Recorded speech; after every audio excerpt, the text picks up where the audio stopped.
Hello बच्चों, good morning. My name is Sonu Kumar Maurya.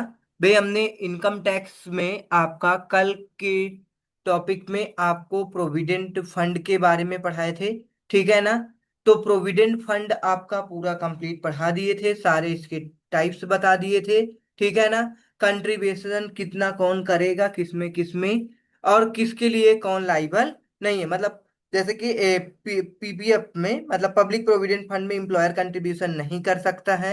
ठीक है ना? तो ये सारा एम्प्लॉय कर सकता है। ठीक है? ये सारे डिडक्शन फिर कौन किसको मिलेगा, ये पूरा चार्ट अच्छे से समझा दिए थे। ठीक है? इसके बाद हम आपको एक लिमिट बतानी थी। लिमिट ये बतानी थी, यदि आपका, भाई क्या है, समझो बात को। यहाँ पे लिमिट ये है कि आपको इंटरेस्ट जो मिलेगा उसका एग्जम्पशन, जैसे कि statutory provident fund, recognise provident fund आपके जो दे रखे हैं, ठीक है, एंड पब्लिक प्रोविडेंट फंड में जो आपका कंट्रीब्यूशन होगा, लाइक एम्प्लॉय का या एम्प्लॉयर का, तो उसमें जो इंटरेस्ट मिलेगा वो कितना एग्जेम्प्ट रहेगी। तो उसके लिए लिमिट बताई गई है, वो आपको अच्छे से समझना है। चलो, अभी नीचे देखो दे रखा है आरपीएफ, ठीक है ना, पीपीएफ, एसपीएफ वगैरह में। तो हम आपको बता दे रहे हैं, इसको एक बार अच्छे से याद कर लेना। ठीक है? Interest credited on contribution by such person employee, किसके द्वारा? एम्प्लॉय के द्वारा। ये एम्प्लॉय हो गया। ओके।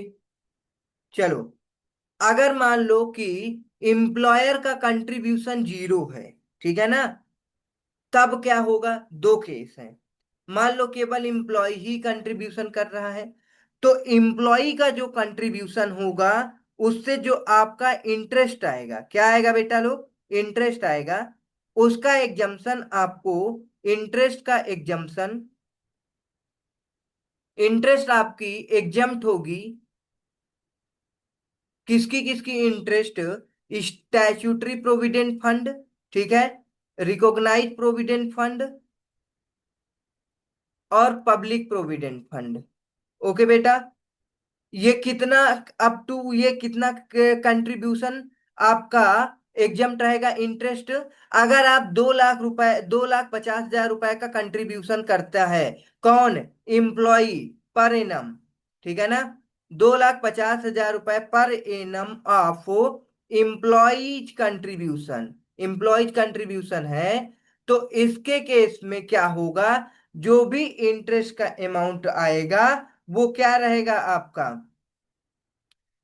अब इसमें दो केस बनता है।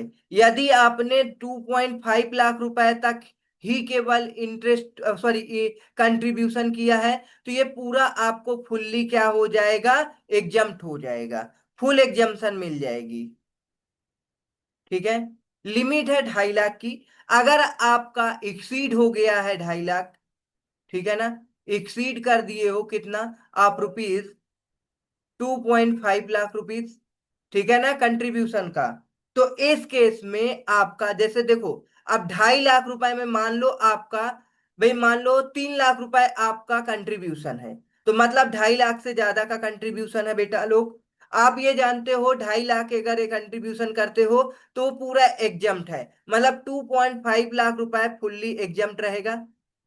मतलब ये पॉइंट इतना, इसका इंटरेस्ट बेटा, ओके, हम बात कर रहे हैं इंटरेस्ट की। जो 2.5 लाख का इंटरेस्ट होगा वो एग्जम्प्ट हो जाएगा। ठीक है? और अब बचा कितना है? 50,000। और ये आपका 50,000 का जो भी इंटरेस्ट होगा वो टैक्सेबल हो जाएगा। बताओ समझ में आया कि नहीं आया? मतलब कि आप एज ए एम्प्लॉय कहाँ कहाँ पे आपने क्या कंट्रीब्यूशन कर रखा है? Statutory provident fund, recognise provident fund, public provident fund. अब आप विड्रॉवल कर रहे हो, ठीक है ना, अब विड्रॉवल करोगे, तो अब इस केस में जो आपको इंटरेस्ट मिलेगा, ठीक है ना, इंटरेस्ट का एग्जम्पशन क्या होगा विड्रॉवल के टाइम में? अगर आपका contribution 2.5 lakh rupees per annum आप एक्सीड कर रहा है, ठीक है ना, अगर 2.5 लाख है तो फुल्ली एग्जेम्प्ट रहेगा उसका इंटरेस्ट, याद रखना। अगर 2.5 लाख एक्सीड हो जाता है कंट्रीब्यूशन, तो जितना एक्सीड कैपिटल रहेगा कंट्रीब्यूशन का, उतना पोर्शन का इंटरेस्ट क्या रहेगा, टैक्सेबल रहेगा। ये कैसे निकलेगा बेटा लोग समझो, प्रोपोर्शनेट आपको निकालना आता होगा। मान लो ये इंटरेस्ट आया है आपका, टोटल कितने में आया है बेटा लोग ये बताओ। मान लो 3 लाख रुपए में आया है। अब आपको टैक्सेबल निकालना है, तो कितना है टैक्सेबल पोर्शन, 50,000। तो आपका निकल कर के आ जाएगा कितना इंटरेस्ट अमाउंट आपका टैक्सेबल रहेगा। ठीक है बेटा, समझ में आया, प्रपोर्शनेट बात हो रही है। चलो आगे देखो, यदि क्या होता है, इंप्लॉयर का कंट्रीब्यूशन क्या हो जाता है, नील हो जाता है। मतलब कि इंप्लॉयर का कंट्रीब्यूशन जीरो रहता है। ठीक है ना। तो इंप्लॉयर के कंट्रीब्यूशन अगर जीरो है, तो जो एग्जम्प्ट की लिमिट आपकी दे रखी है इंटरेस्ट का 2.5 लाख, वो इंक्रीज होकर के कितनी हो जाएगी, 2.5 लाख से 5 लाख रुपीज की। ठीक है ना बेटा। मतलब जो आपने कंट्रीब्यूशन कर रखा है, कंट्रीब्यूशन में आपका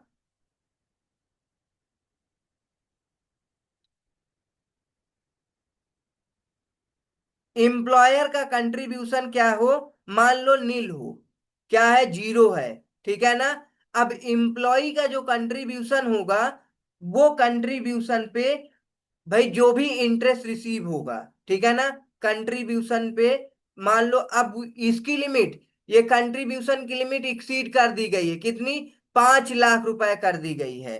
ठीक है ना। अगर आपका कंट्रीब्यूशन, ठीक है, 5 लाख या फिर उससे ज्यादा है, तो ये आपका फुल्ली क्या रहेगा, एग्जम्प्ट रहेगा। मतलब 5 लाख तक एग्जम्प्ट रहेगा। अगर 5 लाख से ज्यादा आता है, तो प्रपोर्शनेट टैक्सेबल हो जाएगा। 5 लाख का फुल्ली एग्जम्पशन मिल जाएगा। ठीक है। और 5 लाख से जो भी एक्सीड करके जाएगा, सपोज इंप्लॉय कितने का कंट्रीब्यूशन कर देती, 6 लाख का, ठीक है ना, तो इस केस में 1 लाख रुपीज का क्या हो जाता है यहाँ पे, टैक्सेबल। इसका इंटरेस्ट बेटा लोग बार बार बोल रहे हैं, इंटरेस्ट। समझ में आया बेटा। ये थी आपकी लिमिट। ठीक है ना। अब इसे आप एक बार क्या करना, रीड कर लेना, रीड कर लोगे तो सब समझ में आ जाएगा। ठीक है ना। हमने भाई डिटेल्स में मतलब कंक्लूजन बता दिया है समरी वाइज। अब आपको क्या करना है, इसे रीड करना है। चलो आगे ये क्वेश्चन दे रखे हैं आपके, क्वेश्चन नंबर 6 दे रखा है, इलिस्ट्रेशन नंबर 6 ये दे रखा है। आई होप आपने इसे ट्राई किया होगा घर पे। ठीक है ना, अच्छे से। चलो पढ़ते हैं क्या दे रखा है। हाँ बेटा लोग, तो अब इसे पढ़ाई करो, क्या कह रहा है, mister A retires from service on December 2024 after 25 years. Okay, 25 साल ये क्या करके रिटायरमेंट ले रहा है। The particulars of income and investment for the previous year 24-25, basic पे है इतना, ठीक है। उसके बाद डियरनेस अलाउंस है 8,000 रुपया, इतना 9 मंथ का, ये भी 9 मंथ का। Lump sum payment receive from the unrecognised provident fund, आपका अनरिकॉग्नाइज्ड प्रोविडेंट फंड है, याद रखना, अनरिकॉग्नाइज्ड प्रोविडेंट फंड है। ठीक है, हमने ऊपर चार्ट बनवाया था, पहले रिकॉग्नाइज प्रोविडेंट फंड, फिर unrecognised statutory provident fund, public provident fund. तो ये आपका अनरिकॉग्नाइज प्रोविडेंट फंड है। ठीक है, हमने बताया था अनरिकॉग्नाइज प्रोविडेंट फंड में कब आपको कितना क्या टैक्सेबल होगा। ठीक है, तो आप ऊपर जा करके चार्ट को अच्छे से पढ़ लो, समझ में आ जाएगा। और 40,000 रुपया डिपॉजिट किया है पीपीएफ अकाउंट में। ठीक है। चलो, out of the amount received from the unrecognized provident fund, employer contribution was, कितना है एम्प्लॉय का, employers contribution 2,20,000 and interest thereon 50,000। मतलब एम्प्लॉयर जो कंट्रीब्यूशन किया है आपका 2,20,000 है, और इंटरेस्ट कितना है, 50,000 है।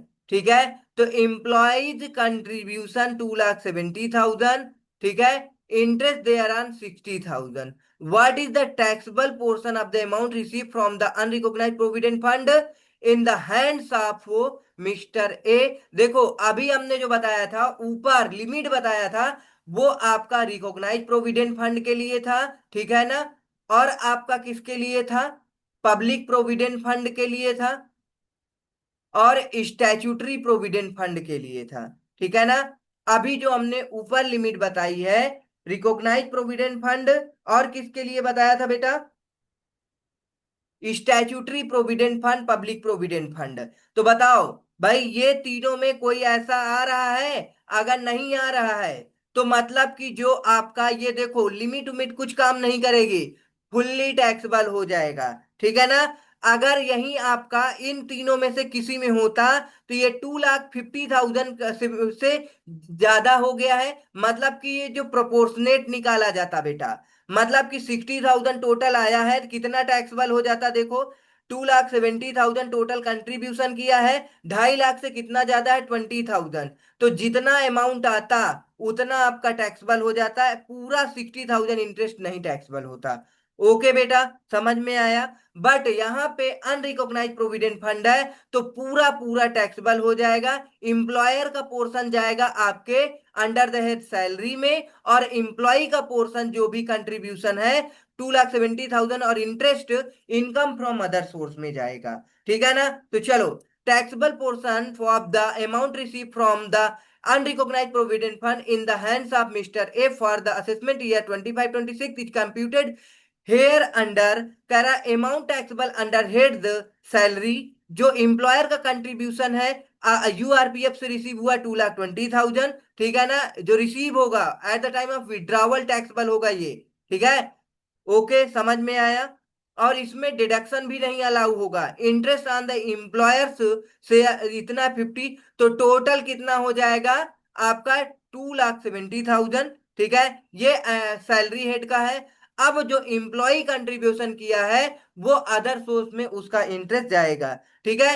ये 60,000, अगर ये तीन जो हमने बताया था ऊपर ना लिमिट, अगर उनमें इन्वेस्ट करता तो इतना ज्यादा under the head of other source में टैक्सेबल नहीं होता।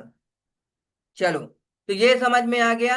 अब इलिस्ट्रेशन क्या 7 क्या कह रहा है बेटा? कह रहा है you will answer be different, कह रहा fund mention above as a recognise provident fund. देखो बेटा, वही चीज हम बता करके आ रहे हैं, वही चीज आ गया, ठीक है ना। अनरिकॉग्नाइज प्रोविडेंट फंड आपका था पहले, अब क्या है? रिकॉग्नाइज प्रोविडेंट फंड आ गया, ठीक है ना। Since the fund recognise one and the maturity is taking place after a service of 25 years, the entire amount received on a maturity of the RPF will be fully exempt from tax। Okay बेटा, तो मतलब ये at the time of retirement maturity के time पे receive हो रहा है, you RPF से, है ना। आरपीएफ में आपका क्या हो जाएगा भाई? मेच्योरिटी के टाइम में रिसीव हो रहा है, ये क्या हो जाएगा आपका? फुल्ली एग्जम्प्ट हो जाएगा। बोलो बेटा, समझ में आया? ये रिकॉग्नाइज प्रोविडेंट फंड है, इसमें आपको डिडक्शन भी मिल जाएगा, ठीक है ना। इंटरेस्ट का अमाउंट आपके excess per annum of the taxable in the case of salary amount excess, ये सारा आप इसको करना ट्राई, हो जाएगा बेटा, ठीक है ना। बहुत आसान है। इसमें क्या कर दिया गया है? रिकॉग्नाइज्ड की दर, वो अनरिकॉग्नाइज था पहले, अब इसे रिकॉग्नाइज कर दिया गया है। रिकॉग्नाइज कर दिया है तो at the time of retirement आप ले रहा मेच्योरिटी के टाइम में, तो फुल्ली एग्जम्प्ट हो जाएगा। ओके, चलो, कुछ नहीं था इसमें भी। अब आपका क्या दे रखा है? इलिस्ट्रेशन नंबर 8 दे रखा है, mister B is a working capital. आगे ये बता दो आप लोग। हाँ बेटा, तो आई होप ये आपने क्वेश्चन ट्राई किया होगा और आ गया होगा, क्योंकि बहुत आसान दे रखा है, ठीक है ना। इसमें आपको ग्रेचुटी दे रखी है, ये सारा सब कुछ दे रखा है। क्या निकालना था आपको? निकालना था इसमें details of income, you are required to compute is gross total salary निकालनी थी, ठीक है ना। Gross salary from the details given below. तो आपको ग्रॉस सैलरी निकालनी थी, कुछ नहीं करना, बहुत आसान है। बेसिक सैलरी डीए वगैरह दिया, कमीशन कर लोगे, एक बार ट्राई करना। अगर नहीं आएगा, इसमें कंट्रीब्यूशन आरपीएफ में दे रखा है, ठीक है। ये तो ये आपका इंटरेस्ट अमाउंट जितना एक्सीड है, 9.5% से ज्यादा वो टैक्सेबल हो जाएगा। और ये सैलरी का, बेसिक सैलरी का 20% लिया है। ठीक है ना। कंट्रीब्यूशन चेक कर लेना एक बार, आप ट्राई करना, अगर नहीं आएगा तो हम बता देंगे। ओके बेटा। ठीक है। चलो ठीक है, मिलते हैं नेक्स्ट सेशन में। Thanks for watching. भाई सेशन को लाइक कर दो, सब्सक्राइब कर दो।